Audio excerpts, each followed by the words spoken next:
이제는 하나님의 말씀을 봉독하는 시간입니다. 마태복음 16장 13절에서 20절 말씀. 예수께서 빌립보 가이사랴 지방에 이르러 제자들에게 물어 이르시되 사람들이 인자를 누구라 하느냐.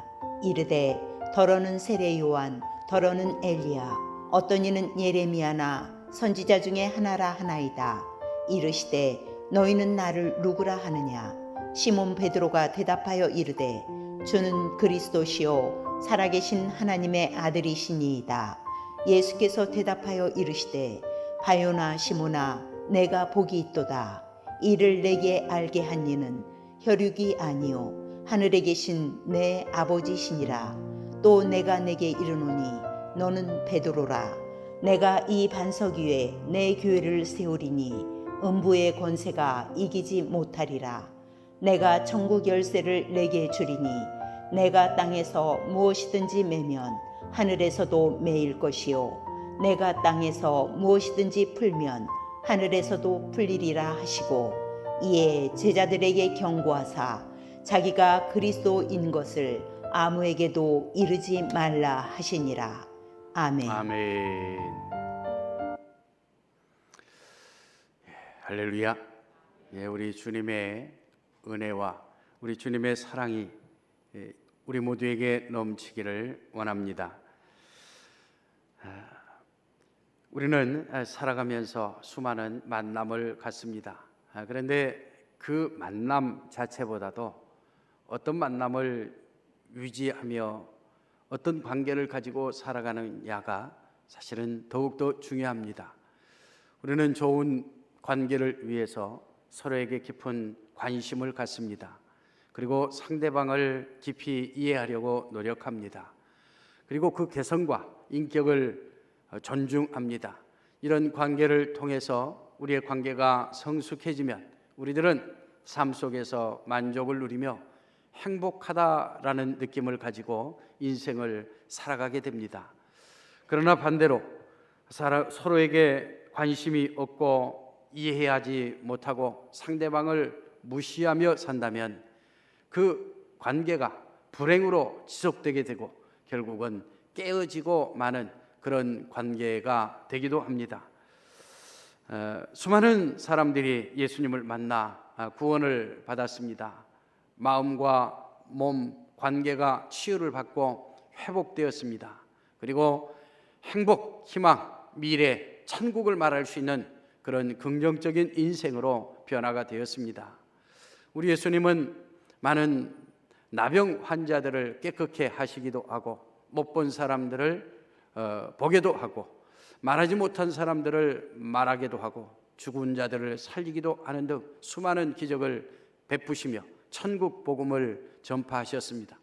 그럼에도 불구하고 사람들은 우리 예수님이 누구신지를 잘 알지 못했습니다. 우리 예수님은 가이사라 빌립보 지방에서 복음을 전하시던 어느 날 우리 제자들에게 물었습니다. 사람들이 인자를 누구라 하느냐라고 물었습니다. 제자들은 사람들이 우리 예수님을 세례 요한이나 엘리야나 예레미야나 선지자 중 한 사람이라고 말하고 있습니다. 대답을 합니다. 그런데 우리 예수님이 좀 직접적인 질문을 합니다. 야, 그러면 너희는 나를 누구라 하느냐라고 질문을 합니다. 이 예수님의 질문에 위대한 신앙 고백을 베드로는 하게 됩니다. 베드로는 주는 그리스도시요 살아계신 하나님의 아들입니다 라고 고백을 합니다. 이 고백 속에는 예수 당신은 그리스도입니다 라는 이런 고백이 포함되어 있습니다. 이 그리스도라는 그 말의 뜻은 기름 부음을 받은 자라는 그런 의미가 있습니다. 구약 시대에는 왕이나 제사장이나 선지자들이 그 직임을 이제 맡게 될 때 기름을 부어서 임명을 했습니다. 마치 우리 장로님들, 안수 집사님들이 안수를 받고 그 직분을 이제 얻게 되는 것처럼 이 왕이나 제사장이나 그리고 선지자들은 기름을 부었습니다. 그 몸에 기름을 부어 그 직임을 주게 되었는데, 바로 구약 시대에도 그리스도라고 그렇게 부름받은 사람들이 있었다라는 거예요. 왕, 선지자, 그리고 제사장, 이런 사람들은 기름 부음 받은 자, 그리스도라는 그런 어떤 칭호를 가진 그런 사람이었습니다. 그러나 성경 전체를 통해서 메시아, 그리스도라고 할 때 다윗의 후손으로 이 땅에 오셔서 온 인류를 구속할 메시아, 구세주를 가리킵니다. 베드로는 이 예수님께 대해서 어떤 면에서는 최초로 예수님, 당신은 정말 그리스도입니다 라는 이런 고백을 했던 것입니다. 이 베드로의 고백 안에는 당신은 우리의 진정한 왕이시며 통치자이십니다 라는 그런 고백이 포함되어 있었고요.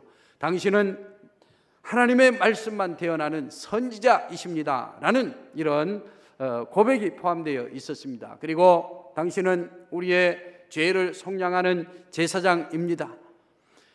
대제사장으로 이 땅에 오셔서 당신의 몸을 제물 삼아 영원한 속죄를 단번에 십자가에서 이루실 참 제사장입니다라는 이런 고백이 그 고백에 포함되어 있었습니다. 그뿐만이 아니라 이 베드로는 당신은 살아계신 하나님의 아들입니다라는 이런 고백을 했습니다. 우리 예수님의 질문에 제자들의 대답을 보면은 그 당시에 많은 사람들은 예수님을 위대한 사도, 위대한 선지자, 때로는 위대한 랍비로 그렇게 인정하고 있었던 것을 우리는 봅니다.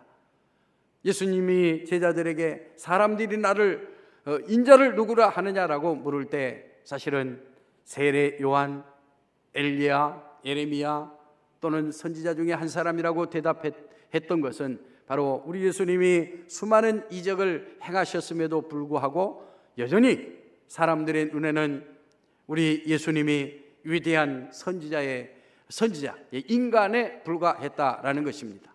그러나 이 베드로는 예수님을 향해서 살아계신 하나님의 아들이라고 고백을 하심으로 우리 예수님, 당신은 하나님이십니다, 당신은 신이십니다 라는 이런 고백을 했던 것입니다.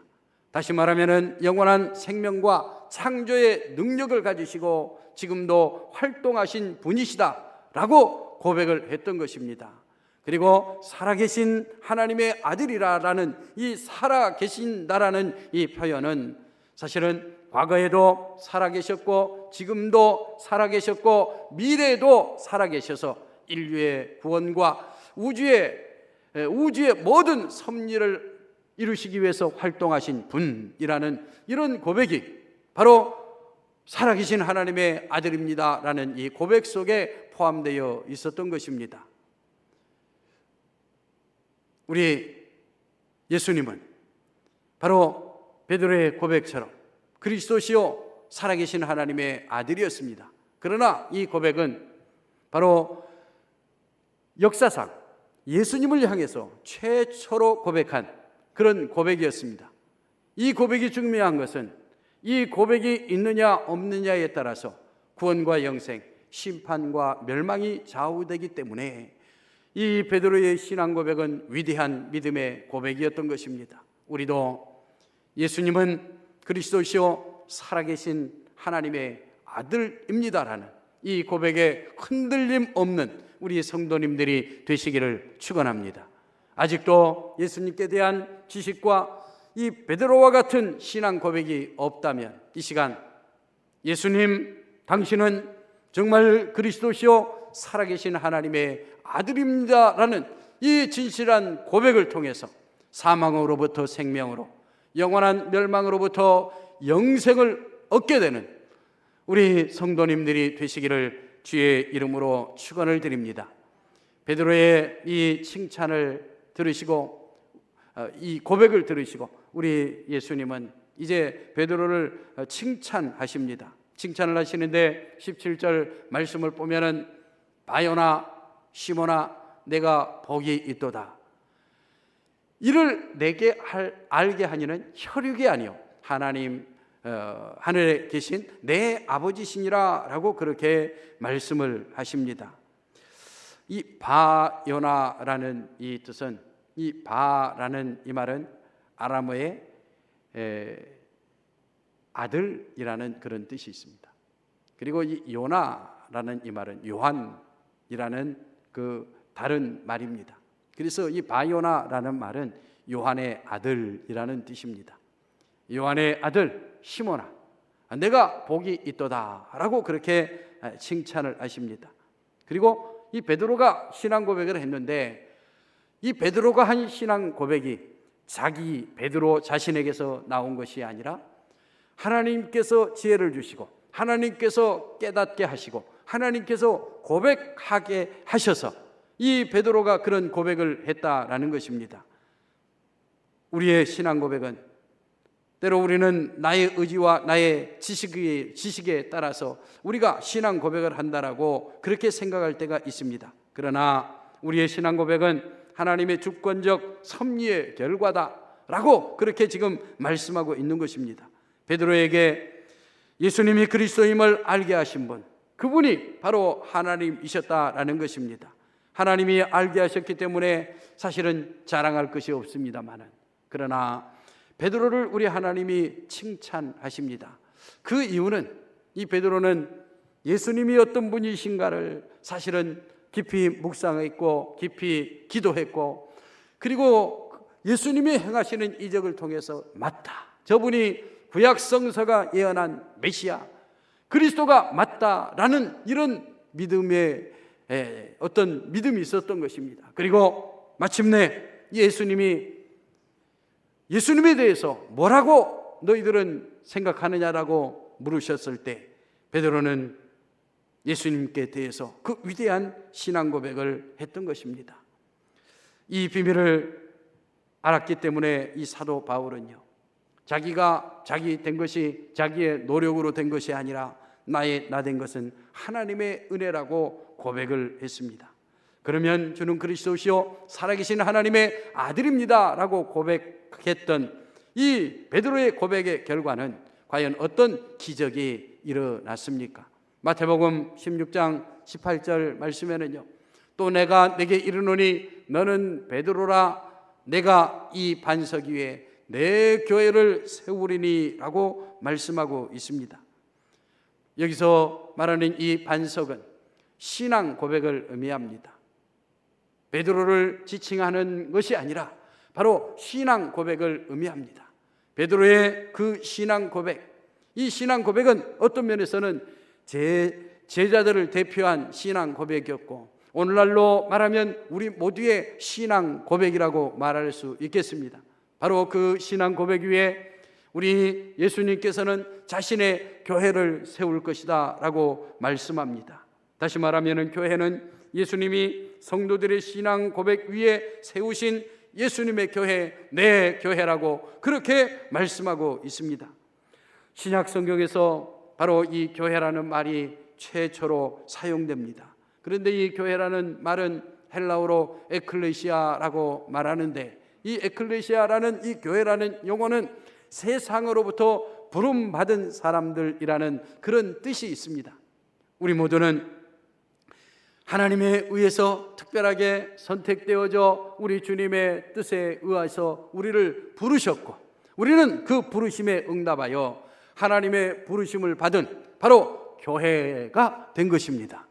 교회는 본질적으로 건물이기보다는 사람을 의미합니다. 바로 하나님께 부름받은 사람들의 모임 그 자체가 교회라는 그런 의미입니다. 저와 여러분 모두가 바로 이제는 하나님께서 세상으로부터 구원받을 자로, 하나님의 자녀로 영생을 얻을 자로 우리를 불러낸, 그래서 정말 그리스도 안에서 한 공동체를 이룬 교회들이 된 것을 여러분들 믿으실 수 있기를 바랍니다. 이렇게 하나님의 교회가 된 사람들은요, 창조 세계에서 최고의 복을 누릴 수 있는 그런 은혜를 우리 하나님이 주십니다. 우리가 영적인 안목에서 보면은요, 우리가 건강하게 사는 것, 오래 사는 것, 때로는 부유하게 사는 것, 뭐 이런 여러 가지 이 보이는 것을 우리가 복이라고 생각을 한 때가 많습니다. 그러나 성경은 결코 그것은 복 있는 사람들에게 주시는 하나님의 보너스 은혜지, 진정한 복은 우리가 거듭나는 것입니다. 하나님의 자녀가 되는 것입니다. 영생을 얻는 것입니다. 천국 백성이 되는 것이에요. 그리고 우리 모두가 교회가 되는 것이에요. 이것이야말로 피조 세계에서 받을 수 있는 최고의 복인 것을 여러분들 믿으시기를 바랍니다. 우리가 복을 달라고 많이 하지만 가장 중요한 복, 최고의 복을 받아 누리는 성도들이 되었다라는 것을, 교회가 되었다라는 것을 여러분들 믿으실 수 있기를 바랍니다. 그런데 이 바울은요, 성도가 신앙 고백을 통해서 예수 그리스도의 몸된 교회의 지체가 되었으며 교회와 성도들은 떨어질 수 없는 필연적인 관련성이 있다라고 우리들에게 그렇게 가르치고 있습니다. 여러분들, 우리 모두가요, 교회의 머리 대신 예수님을 믿고 섬기며 예배하며 살아가고 있습니다. 그런데 교회는 예수 그리스도의 몸이라고 그렇게 성경은 말합니다. 그리고 우리 성도들은 예수 그리스도의 몸된 교회의 지체들이라고 그렇게 성경은 우리에게 가르쳐주고 있습니다. 예수님과 교회와 성도는 분리될라야 분리될 수 없는 그런 필연적인 연관성을 가지고 있다 하는 것입니다. 만약에 머리와 몸과 이 지체들이 분리된다라고 생각하면 이거는 죽음을 의미하죠. 목과 몸이 분리되면 그 사람 죽었다라는 의미입니다. 만약에 우리의 몸과 지체들이 분리가 되면 어떻습니까? 분리된 이 지체는 죽었다라는 것을 의미해요. 그래서 우리들이 교회가 되었다라는 것은 예수님과 그리고 교회, 우리 성도들에게는 필연적인 연관성이 있다라는 것입니다.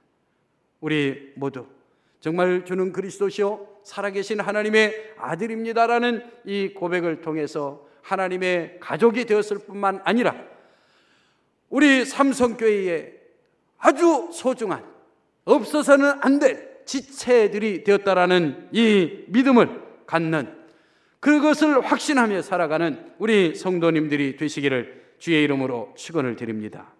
바울은 우리 모두가 그리스도 안에서 이제는 하나가 되었다라고 그렇게 선포하면서 이런 표현을 씁니다.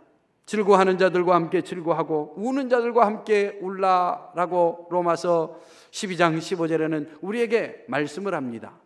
이건 무슨 말입니까? 우리는 필연적으로 연합한 존재들이다 하는 것입니다. 어떤 분은 손, 어떤 분은 발, 어떤 분은 눈, 어떤 분은 코, 정말 이 우리 몸에 있어야 할 필연적인 존재라는 것이에요. 그렇기 때문에 어떻습니까? 예를 들면 손을 간지럽히면요, 온몸이 웃습니다. 그런 것처럼 우리들은 필연적으로 연결된 한 몸을 이룬 사람들이다 하는 것입니다. 바늘로 작은 이 상처만 하나 내도 어떻습니까? 온몸이 아픕니다. 그래서 바울은 우리에게 그런 명령을 하는 거예요. 야, 우리는 필연적으로 하나다. 그러니 즐거워하는 자들과 함께 즐거워하고 우는 자들과 함께 울어라 라고 그렇게 말씀하고 있는 것입니다. 우리 삼성교회 성도님들은 어린아이들로부터 장년에 이르기까지 그리스도 안에서 하나가 된 줄 믿습니다. 한 가족이 된 줄로 믿습니다. 이런 믿음으로 서로 사랑하며 지체된 사명을 온전히 감당하며 하나님의 교회를 주님이 기뻐하시는 교회로 세워가는 그런 주인공으로 살아가는 우리 성도님들이 되시기를 축복합니다. 마지막 한 가지는 이제 믿음의 고백 위에 하나님이 교회를 세우셨습니다. 그런데 그 교회에 권세를 주십니다. 18절 말씀부터 보면은요, 또 내가 내게 이르노니 너는 베드로라, 내가 이 반석 위에 내 교회를 세우리니 음부의 권세가 이기지 못하리라. 하나님은 우리에게 음부의 권세를 주셨다라고, 음부의 권세가 이기지 못하는 그런 권세를 주셨다라고 그렇게 말씀합니다. 또 내가 천국의 열쇠를 내게 주리니 내가 땅에서 무엇이든지 매면 하늘에서도 매일 것이요 내가 땅에서 무엇이든지 풀면 하늘에서도 풀리리라 하는 이런 권세를 우리들에게 주셨다 하는 것입니다. 이 음부의 권세가 우리를 이기지 못한다라고 그렇게 말씀합니다. 음부의 권세는 죽음을 의미합니다. 고린도전서 15장을 보면은요, 이 부활장이라고 하는데 거기에는 바로 우리 예수님이 부활의 첫 열매가 되셨다 하는 것입니다. 부활의 첫 열매가 되시고 우리도 예수님처럼 부활할 것이다 라는 그런 가르침을 우리에게 주시고 있습니다. 교회와 성도들은 음부의 권세인 이 죽음에서 부활함으로써 죽음의 권세를 깨트리고 결국 죽음의 권세가 우리와 그리스도의 교회인 이 교회를 결코 이기지 못할 것이다 라는 이런 말씀을 하고 있는 것입니다.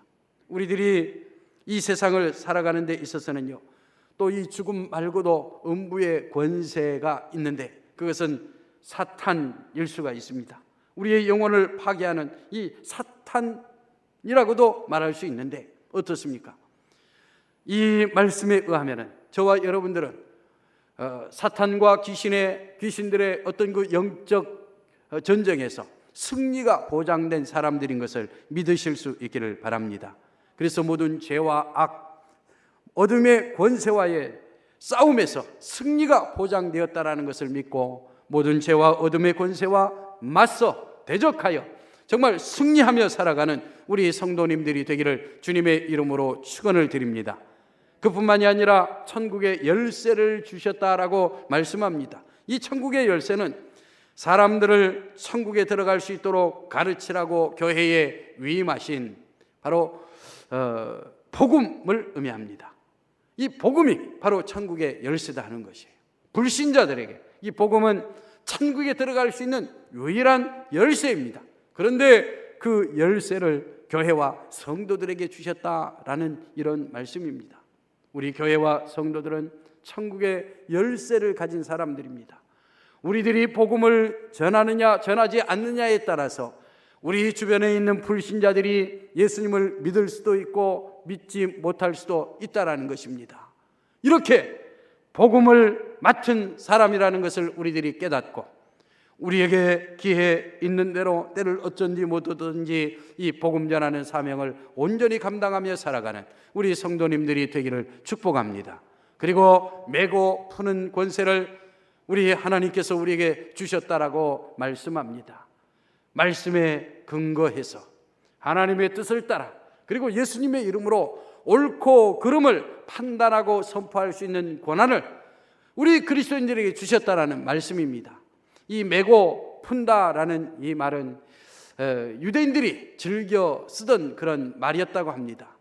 바로 금지나 허락을 명령하는 말인데 이 매는 것은 금지시키는 것이고 푸는 것은 허락을 의미합니다. 하나님은 교회에 제한적이지만 이 천국의 열쇠를 주시고 메고 푸는 권위를 우리들에게 허락해 주셨다는 것이에요. 교회가 무엇이든지 금하면 하늘에서도 금해지고 교회에서 무엇이든지 허락되면 하늘에서도 허락되는 그런 권세를 교회와 성도들에게 허락해 주셨다는 것입니다. 한 가지 예를 들면은 교회는 이 권세를 가지고 안수하여 우리가 초대교회를 보면은요 7 집사를 세웁니다. 그런데 그 7 집사를 세웠는데 그것은 하나님께도 인정되는 일이다 하는 것입니다. 하나님께도 허락되는 일이다 하는 것이에요. 안수하여 바울과 바나바를 선교사로 파송을 합니다. 하나님은 이런 권세를 교회에 주셨다 하는 것입니다. 그뿐만이 아니라 교회는 순교를 위해서 회개를 거부하는 사람들을 교회에서 출교시키는 이런 권한도 주셨다라는 의미가 포함이 됩니다. 다시 말하면 금하고 허락하는 그런 권세를 우리 교회에게 주셨다라는 것입니다. 사랑하는 성도 여러분, 우리는 베드로처럼 예수님은 그리스도시요 살아계신 하나님의 아들임을 마음으로 믿어 의에 이르는 사람들이 되었고 입으로 시인하고 고백하여 구원받은 성도들이 되신 것을 믿으시기를 바랍니다. 우리는 그 믿음의 고백을 통해서 이제는 삼성교회의 지체들이 되었고 하나님의 가족들이 되었습니다. 이제 우리 모두 함께 모여서 친밀한 교제를 나누며 함께 모여 찬양하고 예배 드려야 하는 이 교회와 우리 성도들이 분리될 수 없는 필연적인 공동체라는 것을 여러분들 확신할 수 있기를 축복합니다.